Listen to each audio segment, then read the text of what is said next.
Hey everybody, welcome to episode 4 of Modcast VR, the official podcast of the Flat to VR modding community. We've got our merch on. We got our merch. See, we both have it this time.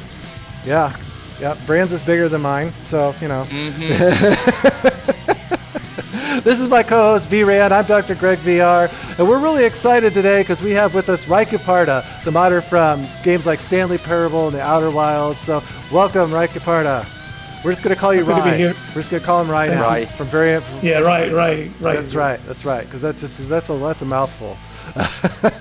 All right. So, like our last episode with Luke Ross, this episode we're going to start with some VR news. I've got a bunch of stuff. There's been a lot of VR modding news that came out.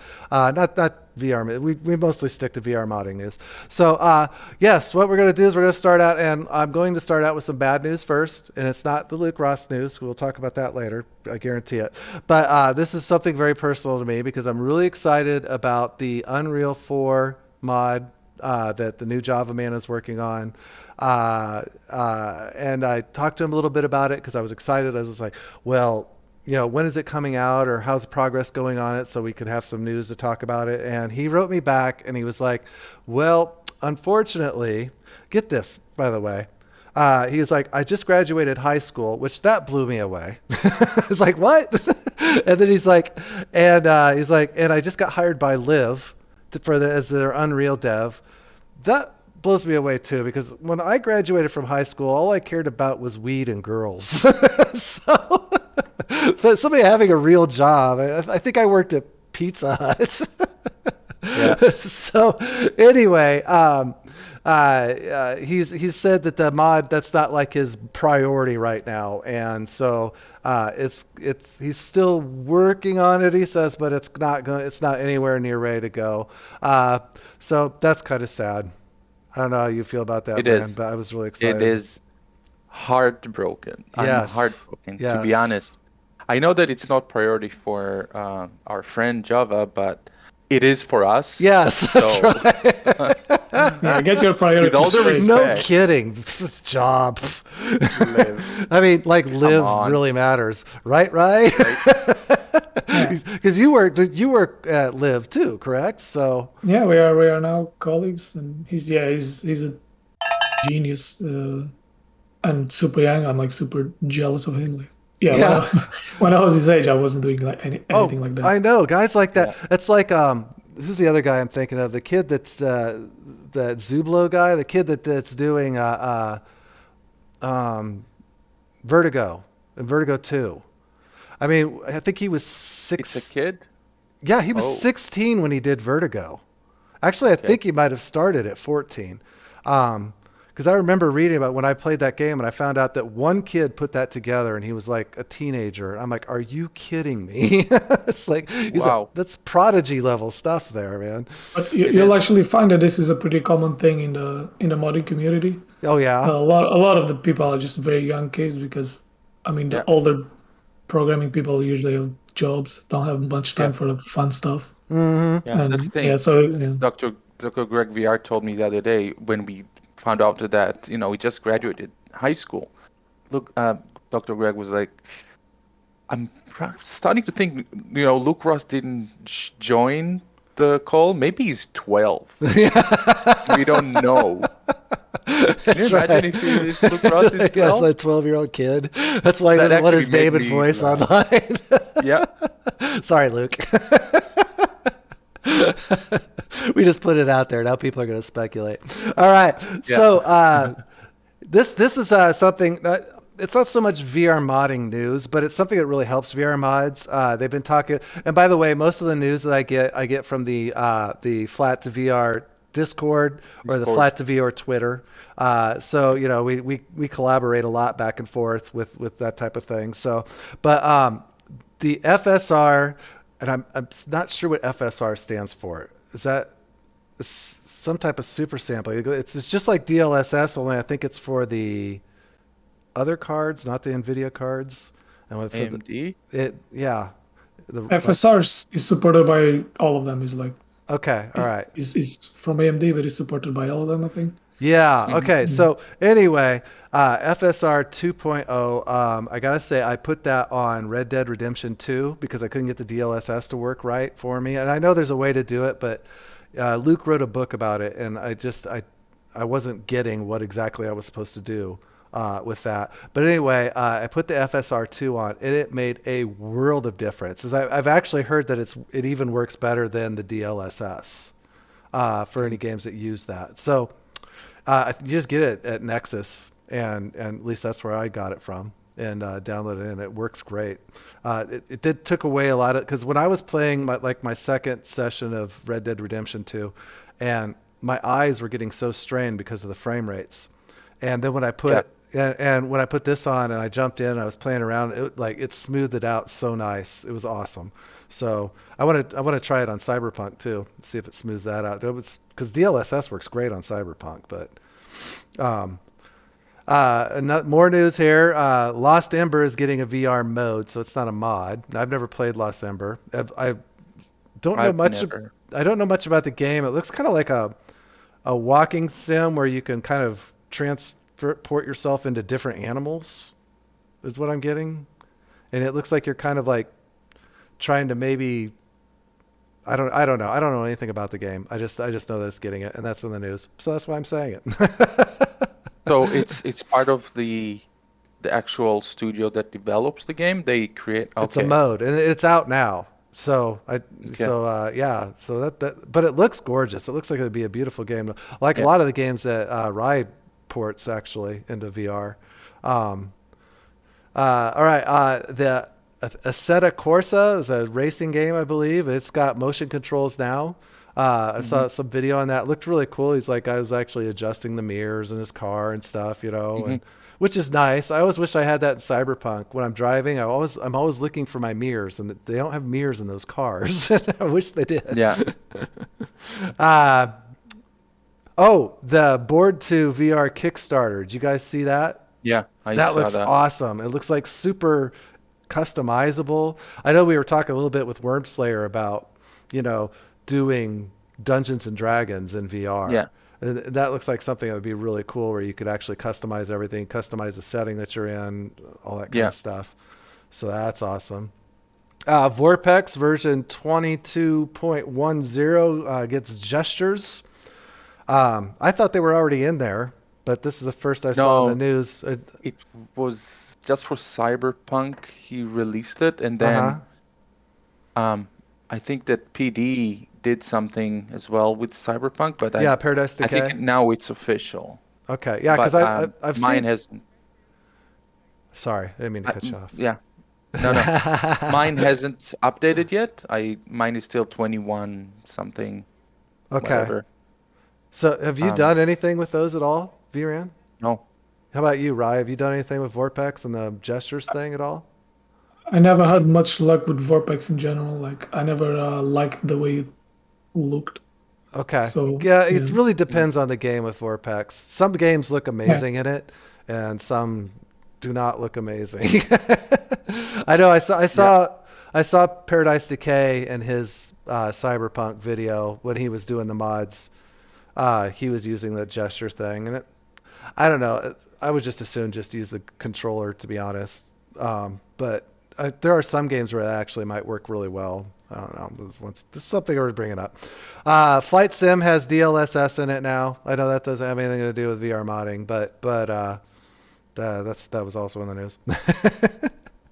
Let's see. This is kind of cool. Patty's Loan, I think that's the name of a modder, is porting Witcher 1 to Unity or Unreal Engine 4 to be played in VR. Currently, I guess you can play the prologue. It's completely playable, and they're looking to do the full game. So this is something I want to do. Very much so. I want to try that out because it looks amazing. Stream it? You think you're going to stream it?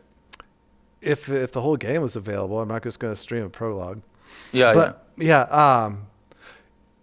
I've always wanted to play Witcher 3, and I can. Yeah. That game, it's one of those with too many buttons. It just confuses the hell out of me because I'm a like a boomer gamer, I guess.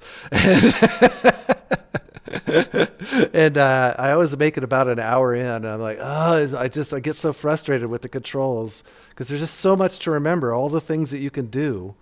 I wish they introduced games like that. I wish they introduced your abilities slower instead of just giving them to you all at once. It's like, here's everything you could do in the game, so that I had a chance to practice each one. Yeah. It takes muscle memory. Yeah. Okay, the GTFO mod has been updated. Along with the game, has two-handed support now. Iron sights, B haptics has been there for a while, I believe. But you have to add the beta role in the Flat to VR Discord to get the latest version of the mod that works with the latest version of the game, not the GitHub version. So that's something that's good to know. Yeah. Okay, so those are the big news things. Now we're going to get to the big thing to kind of talk about here in VR news because it's upsetting.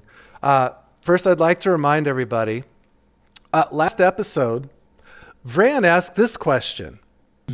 Do you get approached by game developers in awe that you actually manage to do and convert their products to something else? Maybe offended a bit that players enjoy their games more in VR than they did in flat screen. So there you go. We asked Luke Ross if the developers have ever gotten a hold of him, and he said no, and it weirds him out. And then, of course, like about 2 days later, he gets a DMCA from Take-Two Interactive that he needs to take down all of his content involving Red Dead Redemption 2, Grand Theft Auto 5, the 3 Mafia games, all of those games that he modded. Yeah. So it's all Vran's fault. Let me just sit in the dark here for a second. Oh, no. But another thing that's really sad about that is, one of the things we were really excited about was the possibility of getting BioShock in VR. Well, that's a Take-Two game. So that's probably not going to happen either, at least not from Luke. And I mean, I don't know. For me personally, now I know Rye doesn't want to comment a lot about this, guys, because he's a modder, and so I don't blame him at all. But for me personally, I mean I'm looking at this and I don't understand where they're coming from because it's a separate piece of software. Luke hasn't done anything with their IP. It doesn't even touch their IP. As a matter of fact, in order to play the games in VR, you have to buy the games from Take-Two. If it does anything, I wouldn't have bought those games if it wasn't for the mods, because I don't play anything unless it's in VR. So same thing. I don't know. The only thing that I could figure is that they just absolutely cannot stand anybody making any money anywhere close to their IP. I feel like if he would have given them away for free, none of this would have happened.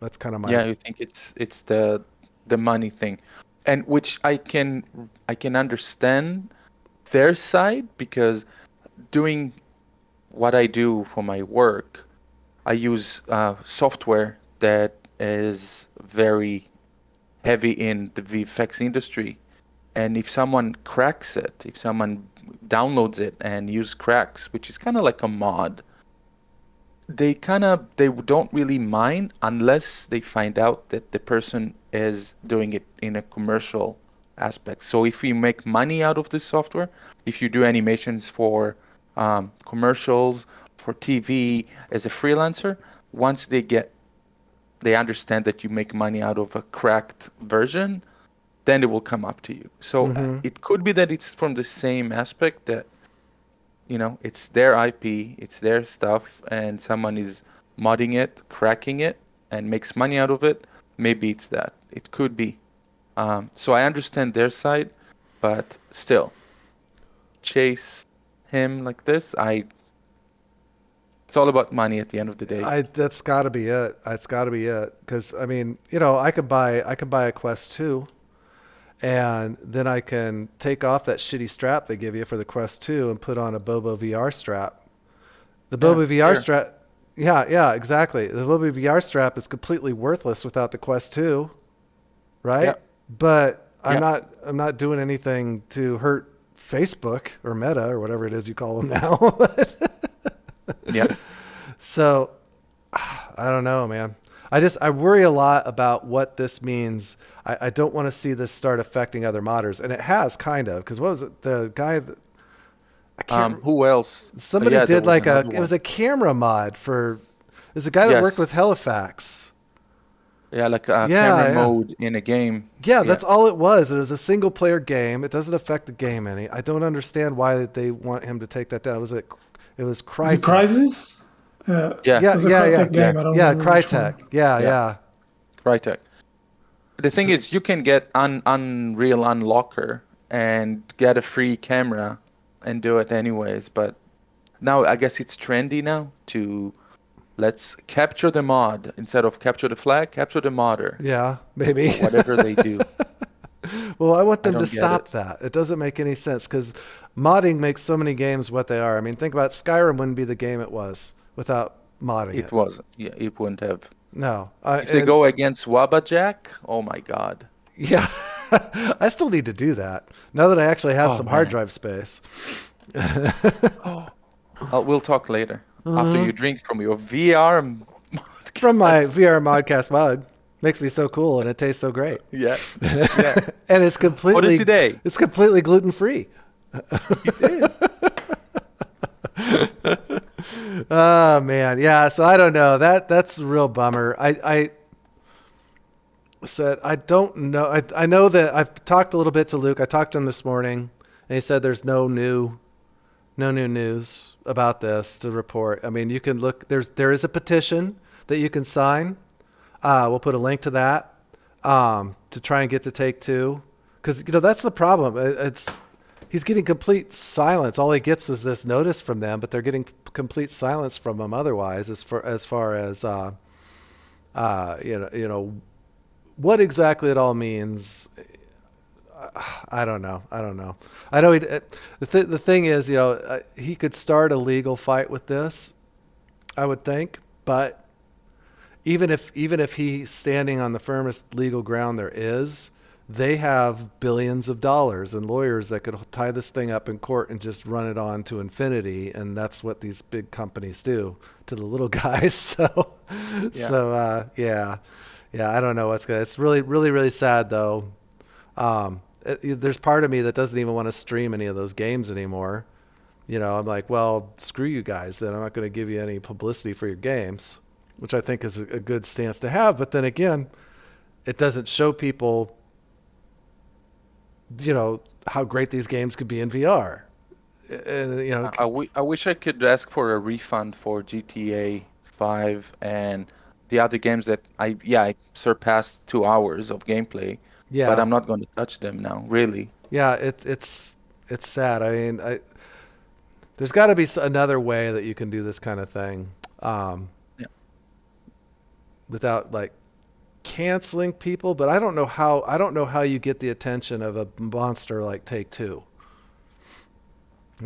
So yeah, I don't know. That's craziness. Anyway, we hope that all this gets squared away and that doesn't curtail Luke from modding other games, because his mods are so much fun. I'm just really sad about the BioShock situation. Yeah. We'll just come up with a different name, Luke Boss instead of Luke There you Boss. go. Just change That'll his be name. There, yeah. Lucy Boss. There you go. Look, that's an option for you. Just Change his different avatar. yeah. Lucy Boss, Oh man. presented by Fran. Okay. All right. Well, that's it for the news. We'll go ahead and we're going to start talking to Rai here. So Rai, tell us a little bit about yourself. I mean, we already talked about you working at Liv. That was my question, but give us a little bit of a bio.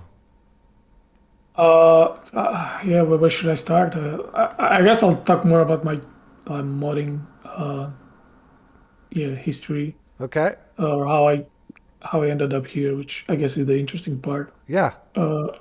Yeah, so it started with Outer Wilds. It was the first. It was my first time making a mod for any game. It was my first time really developing anything for VR. So I'd seen that someone was making a post on Reddit. His name was Amazing Alec, his nickname, and he's the guy who developed the mod loader for Outer Wilds. So this is the tool that allows you to actually modify the game. Okay. And he was announcing that there's now a new mod loader that allows you to make mods. This game is now moddable. So I joined the Discord, tried to figure out how it works, and I think recently I had read about the Alien mod. What's the name of the game? Alien Isolation? Isolation. Yeah, that's it. Mother VR. Yeah, Mother VR, exactly. I had read about this mod, and I thought, what if I made a mod for this game? Because I just finished Outer Wilds, and I really loved it. So what if I tried to make a VR mod for this game? Started trying to learn it, and yeah, this kind of connects back to something that Elliot said in the first interview. He out like there's no like centralized place documenting how to make these mods, which is what he was trying to fix with the Discord. One of the things he was trying to fix with the Discord. So at the time when I was doing this, there was really no easy way for me to learn anything, and I was kind of just figuring out on my own. I was trying to find like source code for other mods on GitHub, but yeah, didn't really have much luck.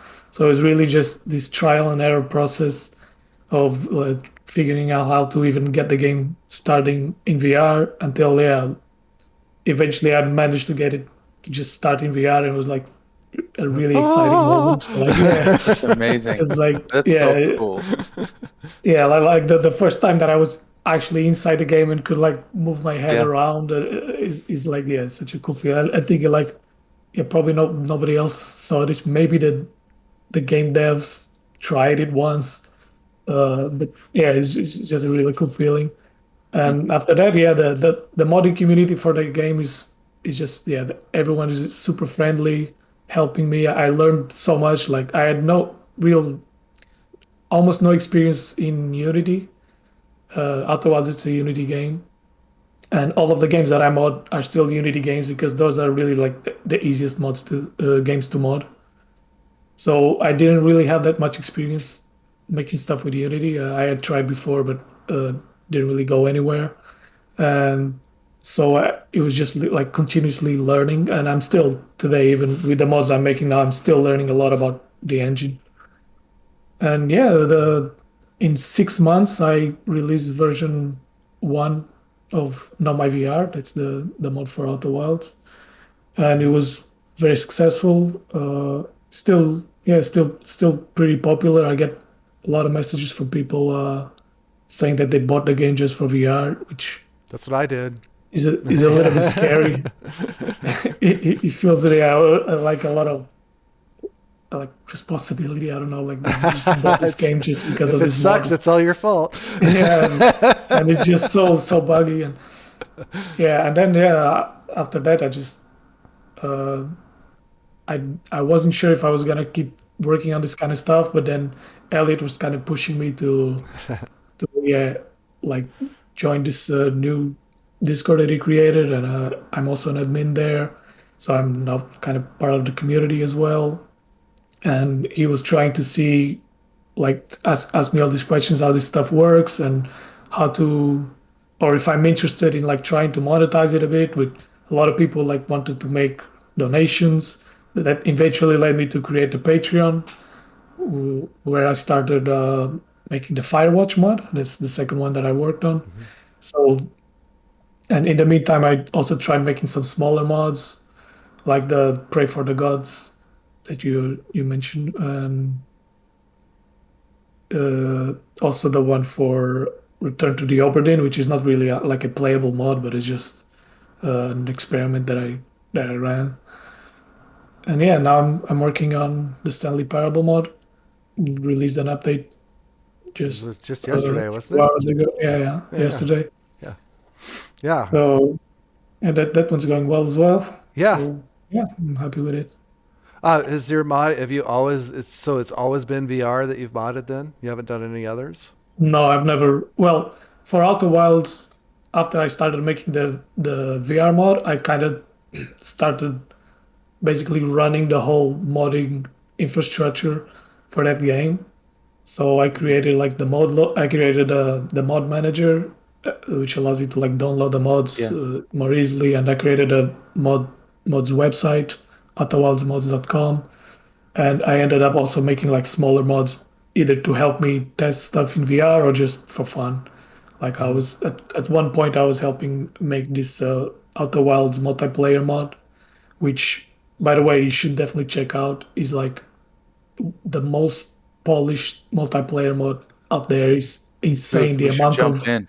Yeah, The no amount of kidding. like We Yeah. should sync jump in. stuff. It's just the only problem is that you cannot play it in VR. It's not compatible because both of those modes are like they change stuff all around the game, so I see. they explode if you try to play it together. But yeah, that it's called Quantum Space Buddies QSB. It's a really good mod. But I only contributed it a little bit in the beginning, but now is being done by someone else. So you can't play Uh, it like asymmetrically then, one person on a computer, one person in VR. That doesn't No, work no, either. no. No, there's another mod called Outer Wilds Online, which is like a much simpler multiplayer game, but it's not like so complex. It's just yeah, kind of you see other players flying around you basically, and you can chat with them in a text chat. That one does work with VR because it's just so much simpler. It's easier to make it compatible. Yeah. But yeah, the Quantum Space Buddies is not compatible, but I definitely recommend everyone to check it out. Right. Yeah. It's like the whole modding community for that game is incredible. I definitely recommend that everyone to check it out.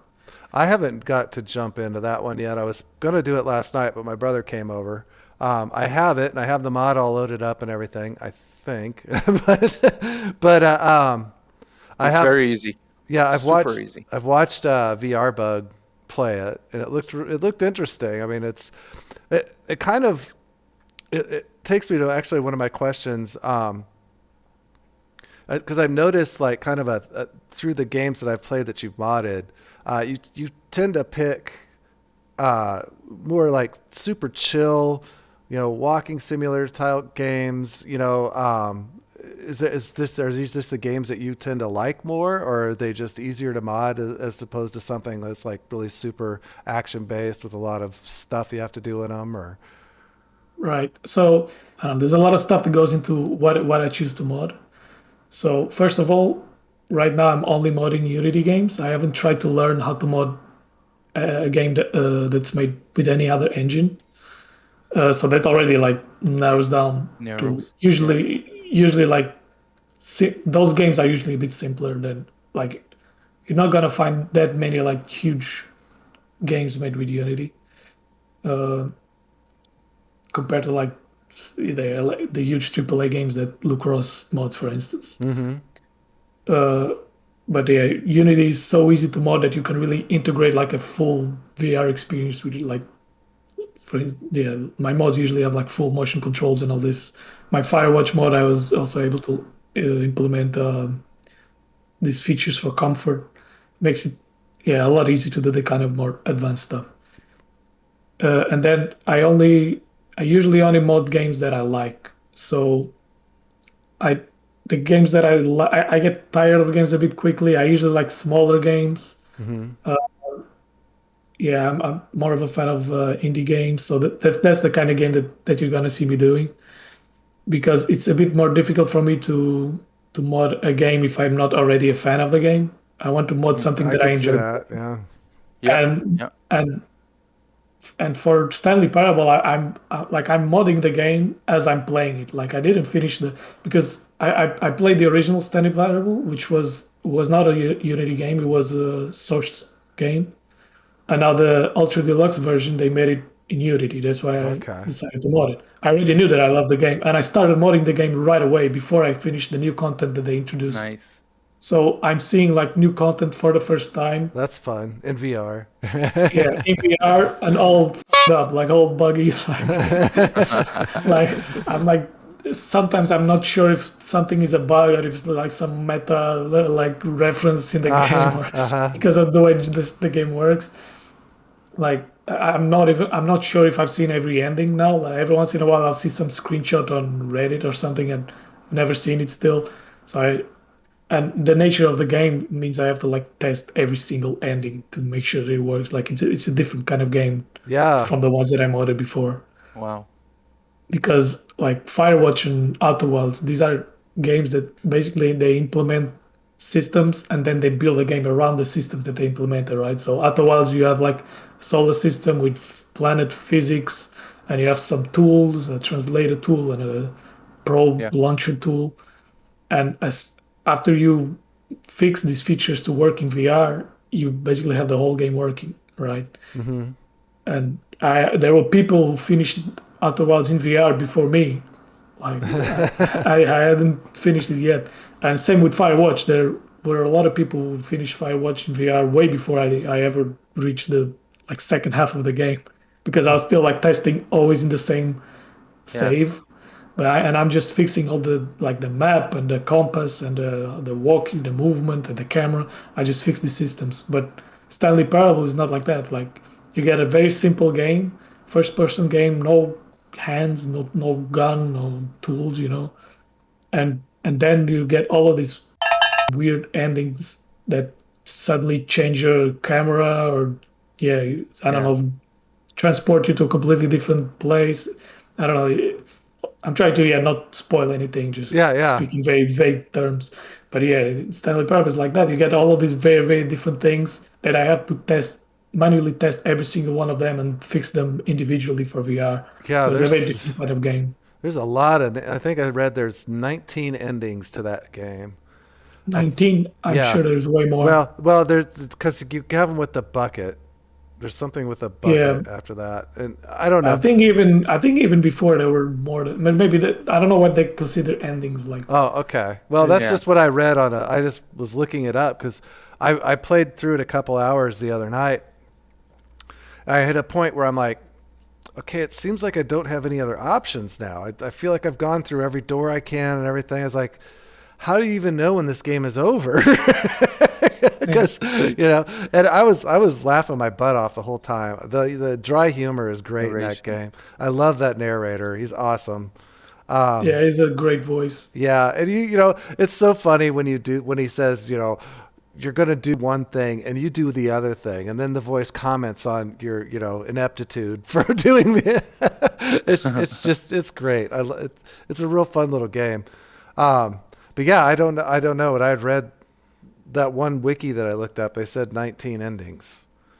I'm sure there's way more. I guarantee there's way more than that. Okay, yeah, because I think I got to maybe 9 or 10 of them, if I remember correctly.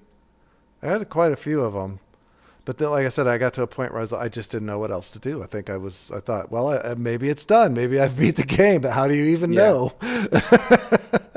Yeah. Is there like an ending to that game, to that, like a specific, hey, you've done it, you've beat all the things, the game is over type of thing? I don't remember, to be honest. I'm at the state in the Ultra Deluxe version. You get like way more endings, and I'm not sure. Like there's something specific that happens that kind of feels like more of an ending, but I'm not sure if that's it. I haven't looked it up because, as I said, I'm discovering the game as I'm developing it. Well, that would be a lot tougher in that one for sure. If you have to, if it change, because I imagine bugs are fun to fix. Oh, yeah. What are some of the big changes you made in that mod? The Stanley Parable? Yeah, the one that you just released a patch. Oh yeah, so there were a few bugs that were like pretty big, like if you kept crouching, which the game has a crouch button for like one section, like 1 second in the whole game requires you to crouch maybe. Yeah. I don't think you really almost ever need to crouch. But yeah, if you kept crouching, your camera would slowly drift. Yeah, there was a a point where my chin was dragging on the floor until I died. Yeah, you just needed to recenter the camera. But now that doesn't happen anymore. There's still some issues with like if you move too much in real life, so I suggest just playing sitting down and not moving a lot. I still need to fix that. But I fixed a lot of like this epileptic camera, just like blinking stuff that was happening before. I noticed that fixed in a that. couple spots. Down in the basement where you walked around, the star field shows up. There, every time you went through a door, there's a flash of light. Yeah, no, that's related to. I don't know if have you did you guys see the first video that I released about my when I was planning to make the Stanley Parable mod? I made a video just explaining some of the technical stuff, and also if you've seen the boundary break video about the Stanley Parable, I think they explained the same thing. I didn't see the whole thing, but basically the Stanley Parable has this thing where they use portals, which work almost exactly the same as in the game Portal. Basically, there are some doors in the game that when you play it in flat mode, it looks exactly like a normal door. So you're looking through it, it's a door. But the way it actually works in the game is there's a texture being drawn that's like projecting the view from another camera from another place. And then when you walk through this portal, you get teleported to another place. Okay. And that's how they are able to construct these to build these impossible rooms that you are able to like keep walking around, and they are bigger on the inside than on the outside. Stuff like this. And that stuff doesn't work in VR the way they implemented it, because it's a 2D texture. Like as soon as you see the door, you know that it's not a real door. Like that's something that I noticed right away. Like I'm playing and I see, it's not a real door. I need to fix that.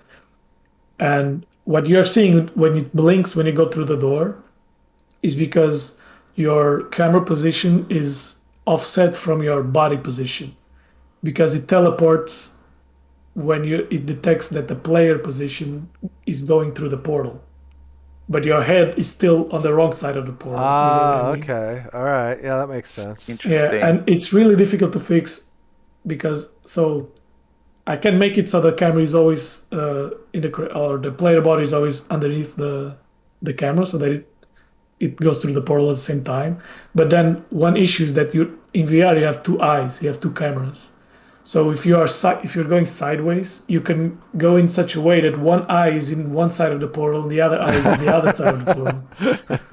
And I mean, you kind of need to have two portals like rendering for each eye. Okay. To make the stereoscopy work, and then to make it not possible that you go one in one side and one the other. I'm not sure if I'm going to be able to fix that in an elegant way.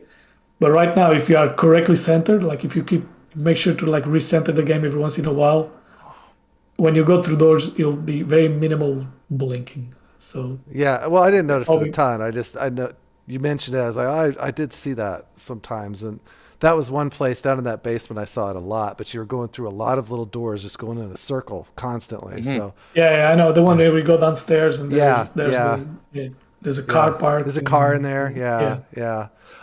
You had mentioned something about playing seated, which I did. Is there a way, because I didn't see anything in the settings where you could have a seated mode, because I felt like I was about 4'1" the whole time I played that game, until my chin was dragging on the floor. I was really short. So the thing is, when you start a game, like if you enable VR mode without any of my fixes, one thing you notice right away is that everything's tiny. So the world is very small. Because they built it in the source engine and then they ported it over to Unity, and I guess the units don't match. Okay. So everything is tiny.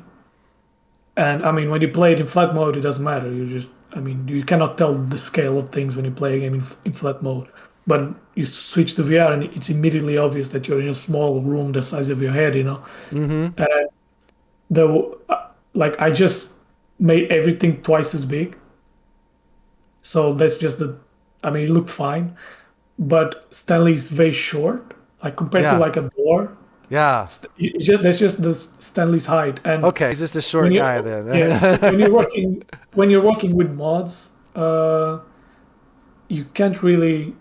It's not really a great idea to have the camera be at a different height that the game expects it, because then you can be clipping through the ceiling in some situations. Mm-hmm. So you need to make the player shorter or taller, like depending on the game height. But probably the good way to fix this is just I'm gonna scale the world dynamically depending on the user's height. So I'm That'd probably work. gonna Yeah. fix that eventually.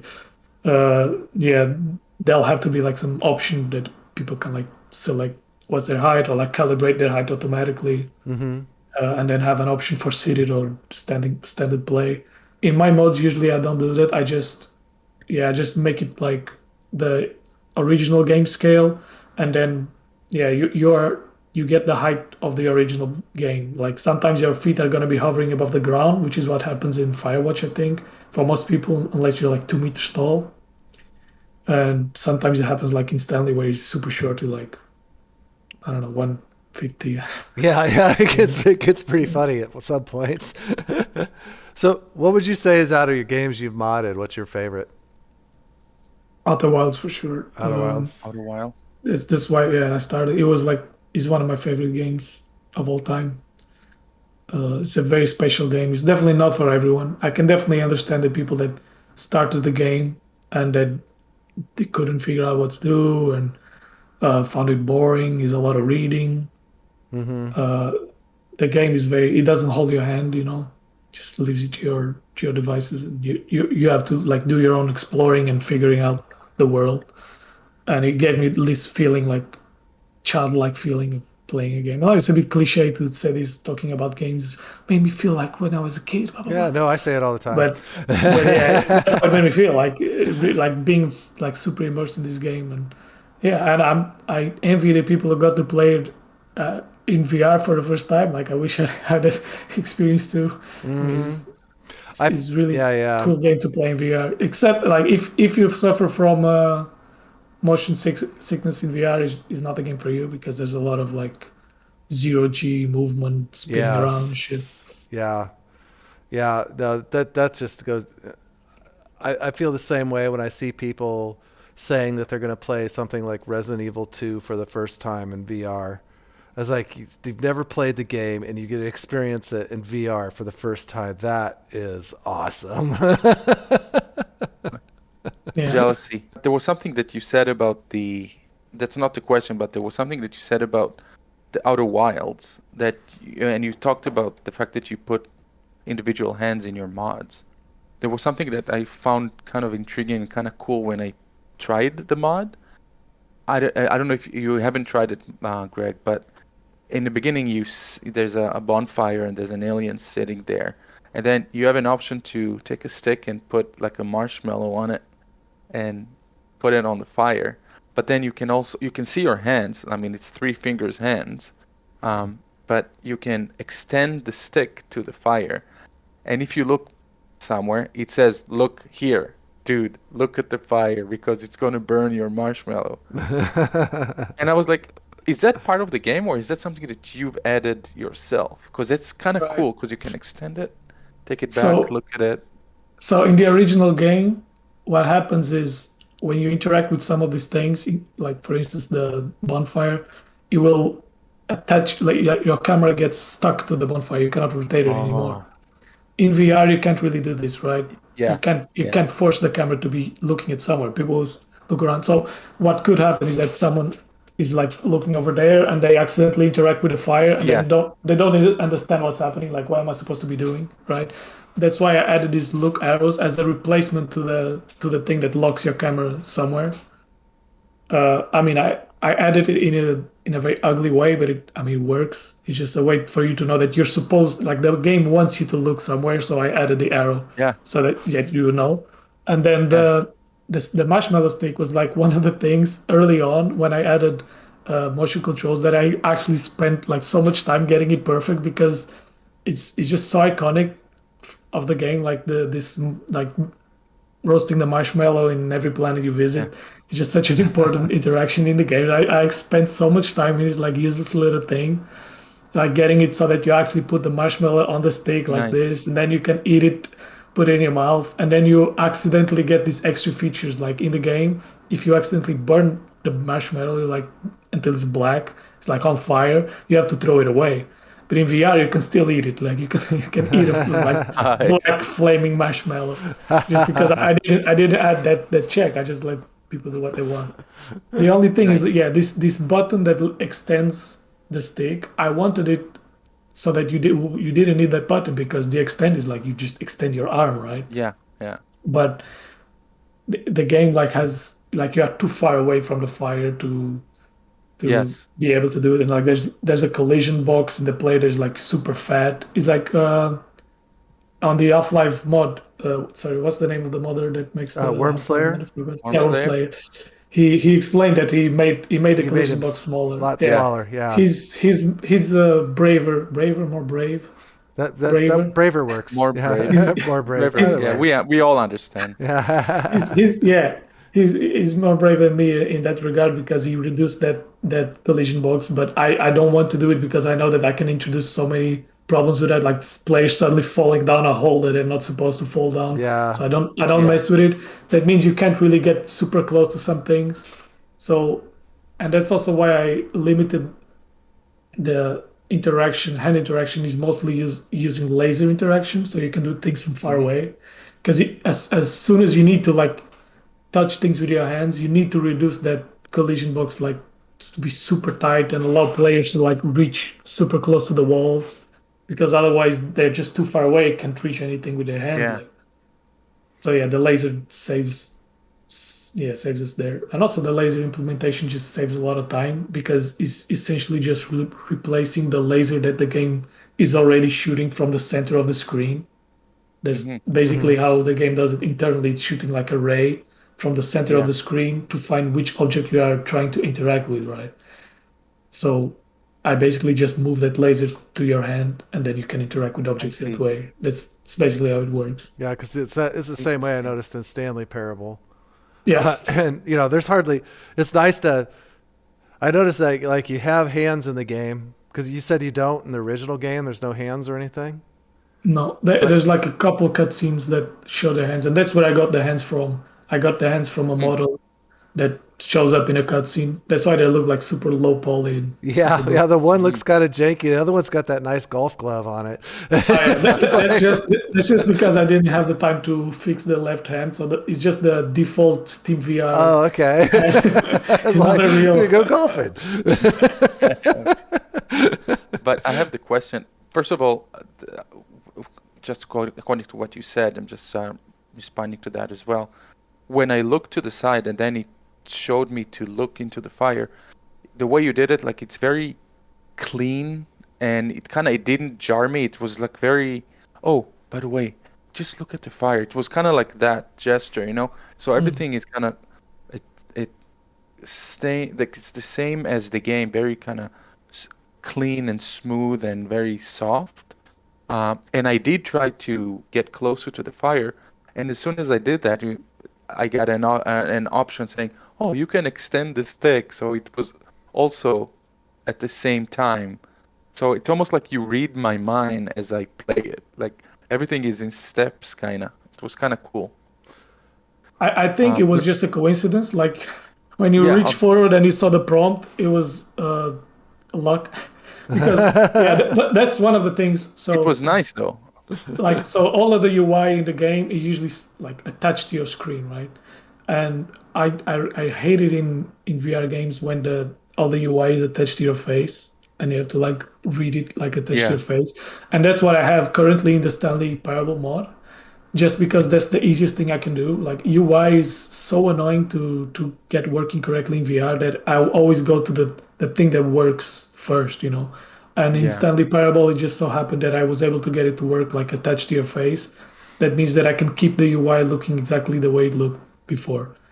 But in Outer Wilds, because I didn't like that, I attached the UI to your hand. So that means the button prompts are on your hand and you can look. But that means you need to remember to look at your hand to see the prompts. And that's sometimes a problem because your hands are down here. You're not always looking at them. Yeah. You don't play VR games like in an FPS or 2D FPS where the hands are always up here. So yeah, that's one thing. But I did try to make that Outer Wilds mode in a way that anyone that plays the game for the first time in VR can still understand what they're supposed to do. Like when the first time that you're supposed to wake up in the game, it says, look at your dominant hand, whatever that is. It'll tell you to look at your hand because your hand will have the prompt to say wake up. So So that's kind of already like a VR tutorial that I added, like some extra like Nice. VR specific tutorials for people to know what they're supposed to do. But yeah, a Nice. lot of stuff. Sometimes when I'm watching streamers, it hurts a little bit when I see them like struggle a little bit to figure out stuff because I couldn't be clear enough to explain how to do it in VR. But I mean, that's just how it works. And usually they know like it's a mod, so they're used to like clicking every button to try to understand Yeah. what they're supposed to be doing. Do you have any documentation on that anywhere, like controls and stuff for your mods? 'Cause I know No, there's I usually try to keep it like all in game. There's like some okay. documentation explaining that if you have problems, you might need to go to like the Steam VR inputs settings. But I mean, I want as much as possible that people don't need to go to that horrible menu because it sucks so much to have to go to the Steam VR input settings. Yeah, it does. I wouldn't wish that Yeah. on anyone. Yeah, it's such a pain in the So, rear. yeah. Oh, So why am I blurry? I don't know. You're blurry now. There you go. Now you're not. there you go. Okay. You're good. My question was, when you see a game, I think you also kind of responded to that, but when you see a game that you're passionate about, and then your brain clicks, whoa, this needs to be experienced in VR, which is basically what happened with Outer Wilds, right? How do you start? Like, how do you? What is your first to do thing? Like, how do you even? Like, what I'm trying to get here, my brain is the right side of the brain. I don't think the left side. So I cannot be a coder. I cannot be a modder. I think I would like to, but I don't think I can because I don't know how to think like a modder. So when you see something there, like I want people to experience this in VR. What do you do? Where do you So jump to? so the first thing I do usually. So this has changed as I've been learning more and more. So I have kind of optimized the process of like figuring out if a game can be modded or yeah, figuring out if I want to mod a game. So the first thing I do is go on Steam database, so steamdb.com, because over there you can actually see the list of all the files in the games without having to download the games. Yeah. So I can look at the list, and just from looking at the list, I can already tell if it's a Unity game first. So that's the first check. Okay, it's a Unity game. Second check would probably be like within being a Unity game is like checking what, uh, like how did the developers compile the game. There's like two ways in Unity you can compile the game. One of them is very easy to mod, and one of them is hard. And I want the easy one. I want to do the things the easiest way. Although I'm like still trying to like learn how to do the hard ones because some really good games are in that hard category. So yeah, I'm not eliminating it. But yeah, that's the second thing that I check. Then I also need to check the Unity version because depending on Yeah. which Unity version, there's like different methods you can use to inject VR. And like if it's like super old Unity version, like Oberdin, it's I mean it's not super old, but it's quite old. But if it's that old, then it makes things a bit more difficult. And if it's really really old, it doesn't work. For the ways that I learned how to inject VR, some older versions just don't work at all. So it's like Unity 4 or something, then I don't know how to do it. It would be like modding any other non-Unity game, probably. I see. So yeah, those are the things like I keep narrowing it down. And then when I see that, okay, on the technical side, I can probably mod it, then I'll get the game. I'll do a very quick patch just to enable VR. There's a couple different ways that I can do this. Then I'll go inside the game and look at the game in VR. Like there's some very quick ways that you can do it just to enable the VR camera. I just do it, look at it. I mean, everything's gonna be very broken. Usually, like the camera position is gonna be like super high up or something like inside a wall or whatever. But it's enough for me to like look around and figure out is it possible or not. Nice. And yeah, usually I'm just looking around in this very broken game. If there are like a lot of effects, important effects that like only render in one eye, stuff like this, usually it's gonna mean that I don't want to bother because there's a lot of stuff that I still don't know that I still need to learn, like shaders. that is something that is very, very difficult to reverse engineer. And so if there's too many of these kind of issues, I probably want to avoid it. Recently, I did the Shipbreaker VR mod. I did a very simple mod for that one. That's a special case that I needed to figure out how to render it in a different way using OpenXR. It was the only way that it looked correct, like was rendering everything on correctly on both eyes, because when I used my usual methods, it was rendering like shadows only on one eye, and this eye didn't see any shadows. Oh, It looks yeah, awful. that would be terrible. Yeah. So, and then of course I need to check how is the performance, because if the performance is really bad in VR, which it almost always is, like Stanley Parable is the only mod I've made so far that performance isn't a bit terrible. But I mean, there's still like a range of terribleness that you're willing to accept. When you're playing modded games, you've got to accept a little bit. Right. There's always some jank, but like, yeah, Stanley Parable is just a super lightweight game, so it runs. Yeah, it very, ran very super well. smooth for me. No problems at all. But like Shipbreaker uses like the Unity like realistic lighting things that is super heavy. That's why we had this problem like rendering only in one eye. It's not compatible with these old ways of injecting VR. Oh. So that one, like, performance is a bit bad, but still kind of doable. There's been a few games that I wanted to mod and I gave up on because performance was just awful, like completely awful. These games that they were not developed with VR in mind. I mean, they're willing to accept like that the game dips from 60 to 30 due to and like not optimizing it any further, which I mean, a lot of people are okay with that.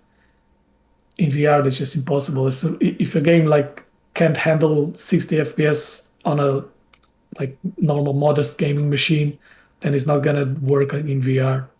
Mm-hmm. You just need like a super high frame rate and then rendering in both eyes. And usually you have to change it to also render like physics in a higher frame rate, which depending on how they implemented the game, you also need to like render the physics, calculate the physics at a higher rate, and that increases also the CPU usage. So it's not just your graphics card doing extra work; it's also your CPU doing extra work.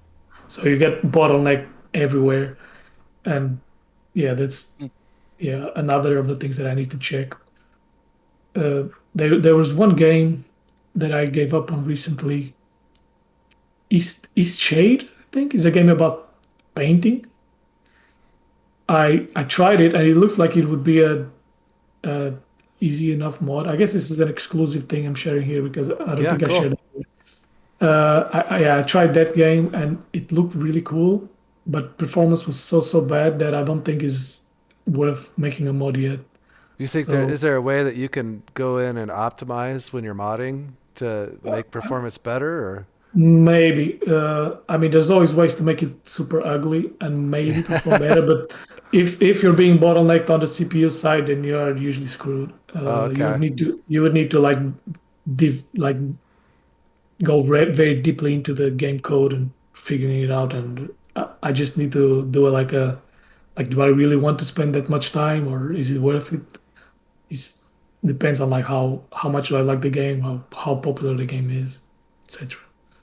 Yeah, I had seen, I think it was you. It was a video, and it was a game I think that you were trying to mod, and it might not have been you, but I think it was.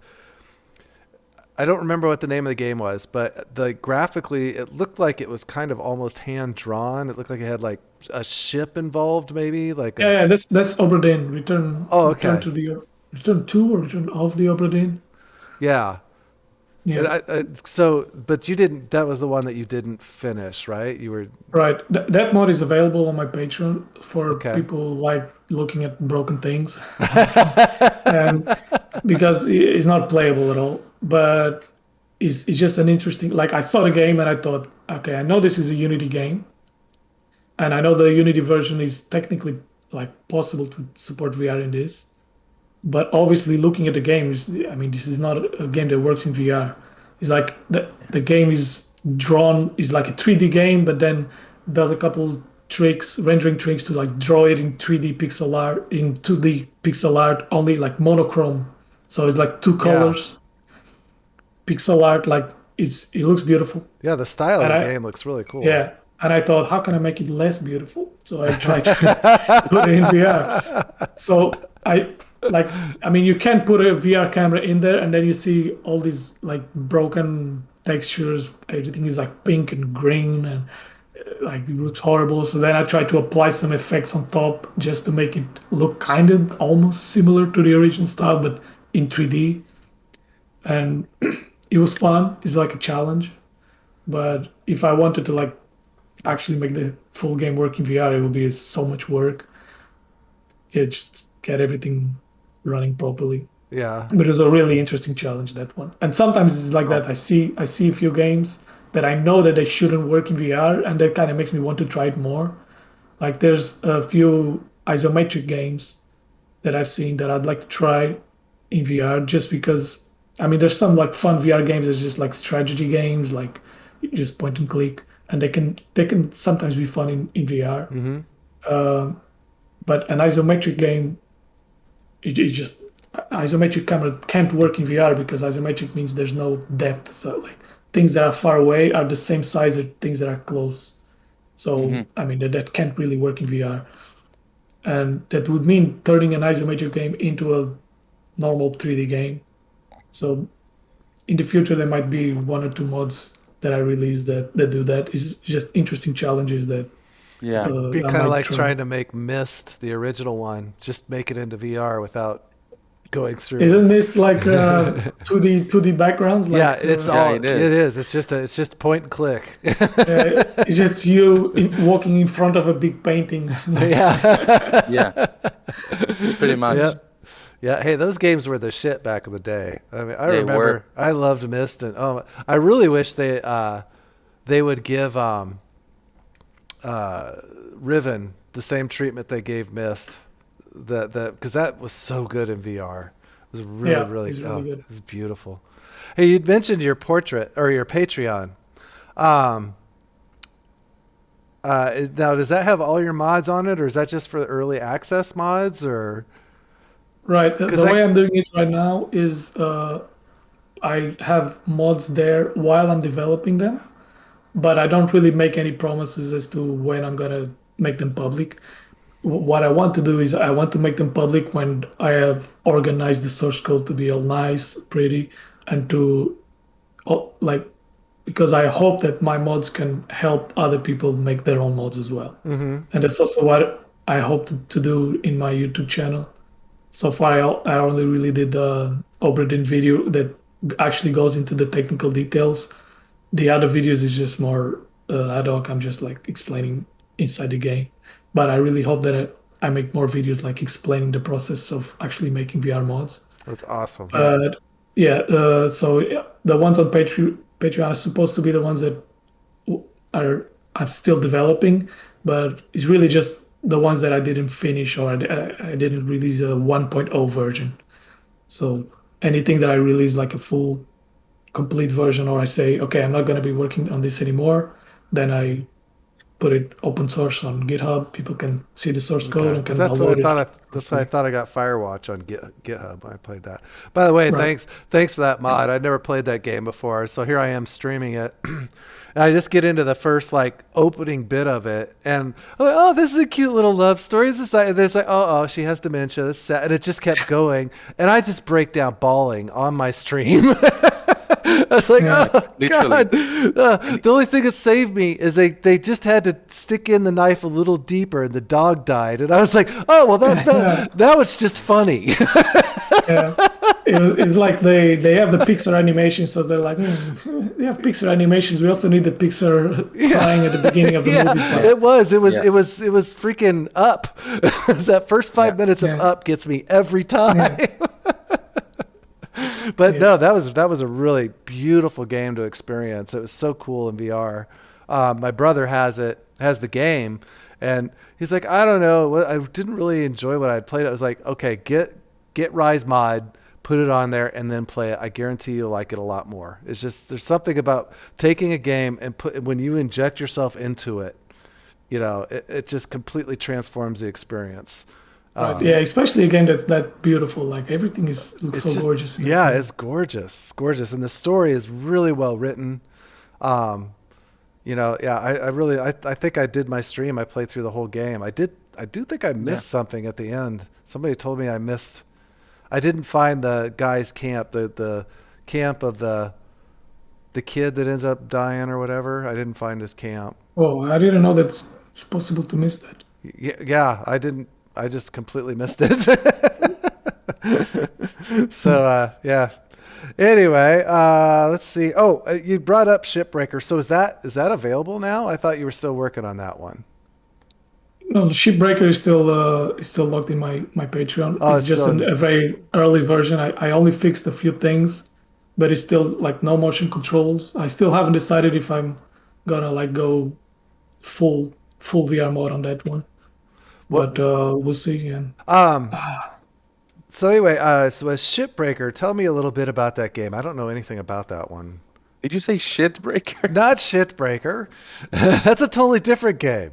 Oh, that's the other one. You get that one on Lovers Lab. Yeah, you need to be on my premium tier to get Shitbreaker. Yeah, exclusive. You have to have proof of age. Yeah. So I also don't know anything about Shipbreaker. So Shipbreaker is a different. So I told you that usually I'll only mod games that I like, and Shipbreaker is not a game that I like. It's not that I dislike the game. It's just I didn't know the game. So I got a lot of requests from people like telling me to mod this game, and Elliot was one of the ones that suggested it because it's a popular game. So if you go on Steam, you can see there's a lot of concurrent players. Mm-hmm. And I thought I'd give it a try. Like, what if I mod a game that I'm not a fan of already? Maybe I can become a fan of it as I play it and as I mod it. But it's also an experiment, like modding a game that I know nothing about, but I know that it's a popular game. So maybe it can bring some popularity, like make my Patreon more popular. Yeah. Which is, of course, is something that I'm also trying to do. So I decided to try it. Turns out the game is kind of in the same vein as like Outer Wilds and Firewatch, as I explained, where it just has some systems and then the whole game just follows the systems, except for like some in between screens, like when you're like in between missions or whatever. So I decided to try that one. It's a game about breaking chips. It's like Makes you have sense. some lasers. You have some laser and they tell you just cut this ship in half and then ship the little bits to put it in the trash, something like that. I don't know exactly what's the game about. There's a campaign, like story campaign. It was in early access for a long time, and now it's not in early access anymore. But it's a very heavy game. Like it takes a lot of resources on your PC to run. Oh, okay. But the mod that I made, I didn't add any motion controls, but I'm not sure if I want to, because as soon as you add motion controls to the game, your performance requirements go up a lot. Because if you're playing a game where only the camera is in VR and you don't like move around that much, you're just playing a normal game, like all you have is like a rotation tracking, then you can kind of play a 60 FPS game and it looks fine. But as soon as you add motion controls, 60 FPS feels like shit. Is awful. Oh, wow. Like moving your hands around is nice. I mean, I'm sure this depends on the person. It's subjective, but this for me is not great. So I'm still not sure where I'm gonna go with that one. It's gonna depend on what people on my Patreon think. I'll probably have some poll to decide what to work on after Stanley. So it was just. But the game looks really cool. Like, it looks very nice to be in VR and doing that. And everything looks huge. Mm-hmm. And it's just fun. Yeah, right now, scale, eh? Yeah, and that's also the first game that I made it, or I tried at least to make it so you can toggle VR mode on and off while you're in the mod. Because it's not very easy to do that, because at least the way I write the mods, as soon as I start to modify things to make them work in VR, I already like ruined the whole game. Like if I try to disable VR, it's fucked. It's like everything is already modified. and too broken to be reverted. Like I would need to like write specific code to handle reverting everything to how it was before I Oh. change things, right? So with Shipbreaker, I tried to make things very simple and very easy to revert so that you can use it. You just press a button on your keyboard to toggle VR on and off. And this means that I can release a mod in a more unfinished state because people can just play their game flat, like the menus and all the stuff that doesn't work well, uh, start the game flat. And then when they want to play a part in VR, they just, I mean, it's annoying that you have to take your headset on and Yeah. off. But just put your headset on, toggle VR mode, and just play that part in VR. Then if there's some bug that prevents you from continue the game in VR, then you just take it off, continue in flat mode. It's a different experiment that I tried there. You had mentioned that. So, do you have your eye on any games for the future after you're done with Stanley? Do you have anything that you're really like? Oh, I gotta mod this. Yes, one that I'd like to try is Dorf Romantic. Is like a puzzle strategy game. Is not a first person game. Like I really want to try something that is not first person. Okay. Like something that's like a strategy game or like a small tabletop game, because I know a lot of people like that kind of game. Although that's usually more popular in like the Quest, because it's the kind of game that you want to have, on a like portable device. But I'm just curious about that kind of game because it feels like it should be a lot easier to make like a quick full mod. You just need like a laser controller to replace a mouse, and then you should work. So yeah, Dorf Romantic is one that I've been thinking to try. I don't think I have my eye on any very popular games right now. The isometric game that I was talking about is called Tunic. That one is like I a know that cute, name. cute little fox game. Uh-huh. Yeah, it's an isometric game. I'm just very curious what could be done with it. I don't know if the game has any weird camera tricks that would prevent me from, because I haven't finished the game. Sometimes like there's just stuff that's impossible to do in VR. So yeah, those are two games that I've been thinking about.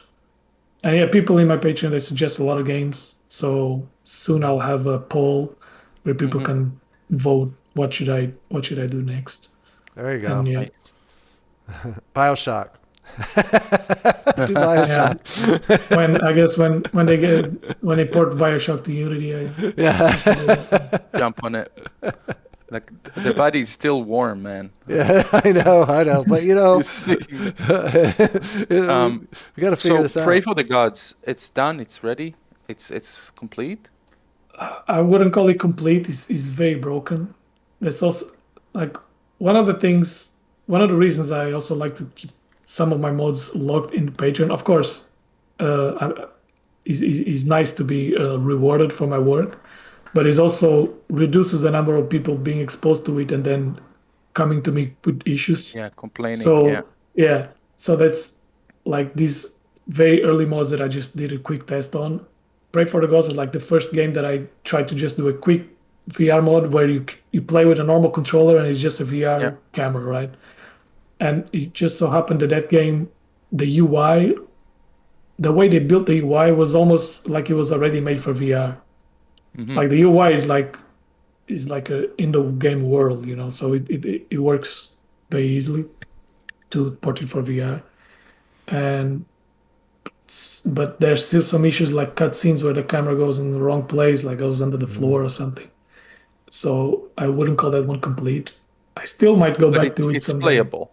It's playable. Yeah. There's some streamers who have played it. You can find it on YouTube. Yeah. There's some Because videos of it. I built a profile for it on Vorpex, but I want the mod because for me one of the best things in VR is the scale. And when you fight, I know it's a third person. It's kind of like playing oh my god, forgot the name. Ninja Theory. Oh my god, my favorite game of all time. Hellblade. It's like playing Hellblade. Then it's a third person. So to fight those giants and you feel the scale and it looks sharp because it's not Vorpex and you can see it like Outer Wilds, it's so crisp Right. It's so yeah, I want that mod. So I think after this the call, scale thing is a double-edged sword for me because, for instance, Outer Wilds, like that's one of the main things that people tell me about. It's like, wow, the scale, everything looks so big. Mhm. But to me, it just really showed me how tiny those planets are. The Outer Wilds, they are tiny. They have to be for the game to be playable and not to be like a No Man's Sky like thing where it takes so long to get to the next. I mean, No Man's Sky even there is super quick to get to the next planet, but yeah, it's like tiny planets, tiny solar system, and you can really see like, oh yeah, I've seen buildings bigger than these planets. Yeah. Was like it really yeah shows you how the scale like they kind of trick you in the game to Yeah. seeing the Like scales work. in Outer Wild, I was in the spaceship and I was going towards the sun, and it shows me, okay, 20 kilometers, and I'm still pushing it forward, and it's like 18 kilometers, 19 kilometers, and then because it spins and everything moves, it's like 20 kilometers. I'm like, what the fuck? I was just going forward. But it's pretty amazing because you're in a cockpit thing and everything is Yeah, alive type of thing. There's something to it that is like, and it's the same art style as Firewatch, so it's kind of like cartoony, colorful, saturated, like really right. pleasant. So you should try it, Greg. Oh yeah, I definitely planned. Like I said, I was going to it last night, but my brother came over and Yeah, yeah. just wasn't So going to Greg happen. was doing the Parabel, I was doing the Outer Wilds, and together we Yeah. are. Yeah, the way they make these games really helps. Like Outer Wilds is made in a way that really, and I guess Firewatch is in the same way. Like it's kind of like Half-Life. You're always seeing stuff from Gordon Freeman's perspective, right? Hmm. There's never a Mhm. cutscene where suddenly there's a movie playing, Yes. right? Yeah. So if Outer Wilds and Firewatch being made that way, it's almost like they were made for VR already. So, and like the ship cockpit, I mean, it's just the ship cockpit. It's not like when you're piloting the ship, it suddenly draws a cockpit in front of Yeah. the screen. No, it's like a 3D cockpit around the player. So Yeah. you enable VR and it just works. Like I didn't have to do anything to. I mean, Nice. I did add stuff to the cockpit, like so that you can interact your laser and control the stuff. So it feels a little bit more, and you don't need so many buttons in the controllers. It's like you're just Mhm. aiming at stuff in the cockpit to interact with it. But other than that, yeah, it just works. Is a lot of That's stuff like nice. of the UI is just already inside the game. Like the cockpit in Outer Wilds has a computer. Sorry, the ship in Outer Wilds has a computer where you can see your quests or quests like how's your story progress going. And the computer is, I mean, they are literally drawing on the computer screen. Like I didn't, it works in VR because of that. You just Nice. turn on the computer and it's there. All the stuff is there. Yeah. Like I didn't have to do anything. If they had implemented it in a different way, where it's like changes your screen to show the UI, then I will have to make it like draw in front of you, like a Yeah. floating thing. And but no, they already made it work almost like it's supposed to be a VR game. That kind of stuff really Nice. helps. You had a question, Fran, about another mod like a VR gin or something like that, or Yeah. Oh That yeah, um yeah, this it doesn't have to be, it's kind of like out of the whatever. sorry, but, But but what are you asking about this, Virgin? there's is it something that you can take the Virgin template? At first I Right. thought that you were part of it because I saw on Git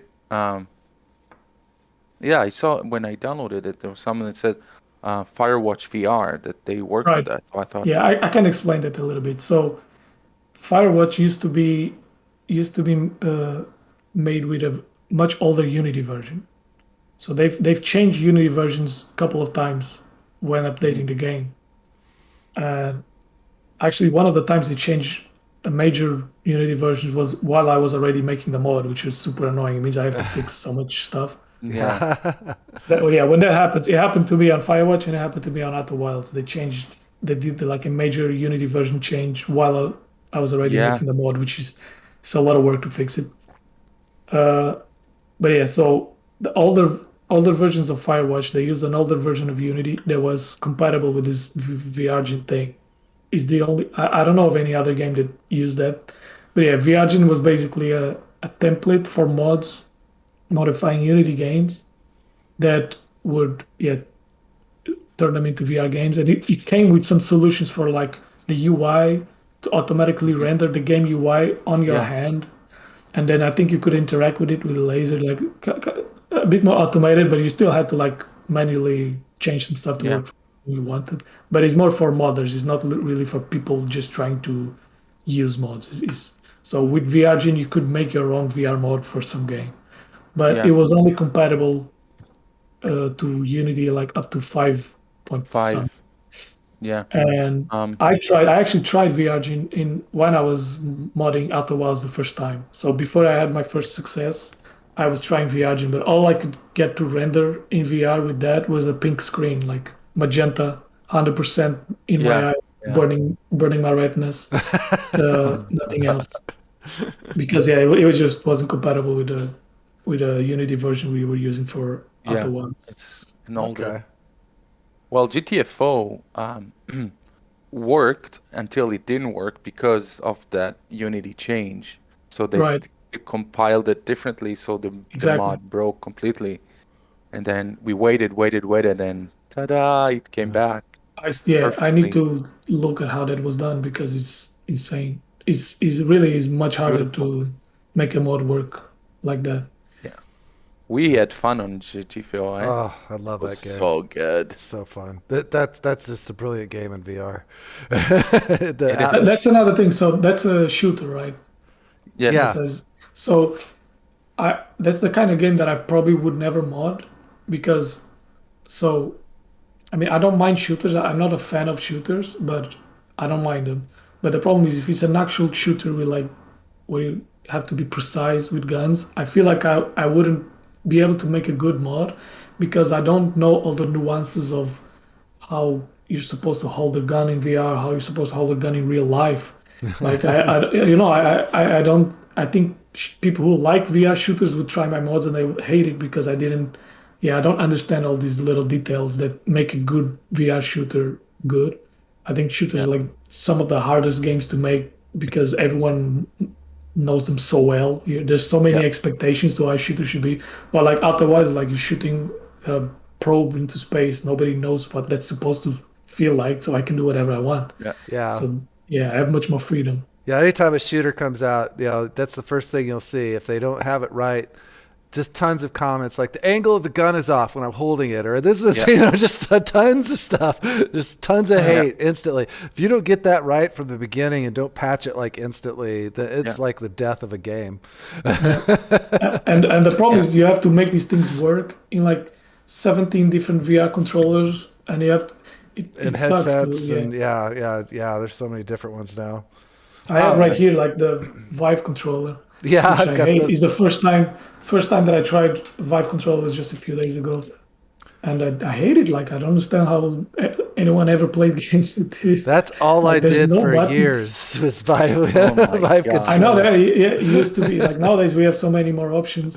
Yep. But I still have to make my mods compatible with this, and there's like, where do I put the buttons? What do I do? Like, how do I? And now that I have it, I really feel like I tested my own mods, and I feel bad for the people who played my mods with this because I didn't do a good job at making an input map for this because you don't know until you try it, and I had to kind of like just guess it. And now that I have it, I think I did a better job for Stanley Parable because I'm testing Stanley Parable with this, so now I made it actually work like decently well with a Vive controller. So Yeah. That's one of the main reasons my daily driver is my Rift S and not my Index, is because I like the controller so much better. My Index, I never got the Index controllers because everybody I know that has them, they break on them constantly, and I don't want to deal with that hassle. So I just kept my Vive ones. But now that I've got those touch controllers on the Rift S, it's just so much easier to play with that. Yeah, Vive ones suck, but they're indestructible. So good to know. you could definitely assault somebody with one of those. You don't even need a gun; you just need a Vive wand. So, do you have any documentation or resources that you could that you have anywhere for modders that are looking to be aspiring modders or trying to build a mod? So in the Flat to VR Discord, we have a channel there somewhere. It's like documentation for modders. I don't know what it's called, but yeah, it's specific for that. Right now it's just one link, and it is a doc I think written by Elliot. I'm not sure, and it points to a bunch of different things. One of them being my video about Return to the Oberdin, because even though that video is mostly about my failure to try to make a game that obviously doesn't want to be VR, obviously didn't work. So that video still goes over the like overall process of like the very first thing that I do to patch a game to make it work in VR. But it might be a bit outdated and doesn't work on a lot of newer game versions. But yeah, definitely. I mean, if you are interested in making VR mods, go to the Flat to VR Discord. That's the place to be. Ask around. There are so many modders there, like willing to help, and so much knowledge stored there now. Like, it's a great community. Is really amazing. And your channel, right? Your YouTube channel. It's just Raicuparta is the same. Okay. So we'll link it. We'll link your fine. channel. We'll link it. Yeah. Yeah. Awesome. And of course there's all the open source mods. I probably wouldn't recommend people using my Outer Wilds mod as guidance, because that was my first mod, so there's a lot of trash there, and you just be figuring things out, so it's very hard to read. But my Firewatch mod is probably pretty okay to follow. Okay. And there's a bunch more open source mods that you can find in the Flat to VR Discord community, and just use those as your guides. I think you find that when you're doing anything, when you start out. I mean, I look back at my old episodes of Janice and Kale when I first started, and I smack my head. That's a show I did in Mind Show back in the day. And I smacked my head at like my editing skills and everything was so bad. Or even back at my old podcast, Trip VR podcast, and where that started to where this podcast is now. You just learn so much, and then you look back at your old stuff and you're like, don't anybody look at that. Just look at this new stuff. Yeah, but that shows growth. That's exactly what it is. Yeah. All right, well, those are all my questions. So you got any extra questions for him, Bran? No. Rai was just like shooting those. He answered a lot of my questions before I even answered them. Before asking. exactly. Once I get rambling, it's hard to make me stop sometimes. That's okay. That made my job easier. All right. Well, hey, I think we're going to call this a wrap then. Thank you very much, Raicuparta, for joining us. That was awesome. I used your full name at the end just because, want people to know your full name. Too. Yeah, that's right. Yeah. Check out. When Elliot was here, he called him Brian. I called him Brian. But his name is Brian, so. I know. But your name, he just like shoots it. Like, yeah, I can't say VRAN. Can't say that to save my life. It's Ran. Do the outro. Right. So, hey, thanks for watching, guys. Make sure you hit like and subscribe and click that little bell thingy. If you want, you can stop by our merch shop and get some really cool merch. There you go. We got shirts, we got mugs, we got all kinds of shit on there. Breakers. We don't have water. We don't sell water.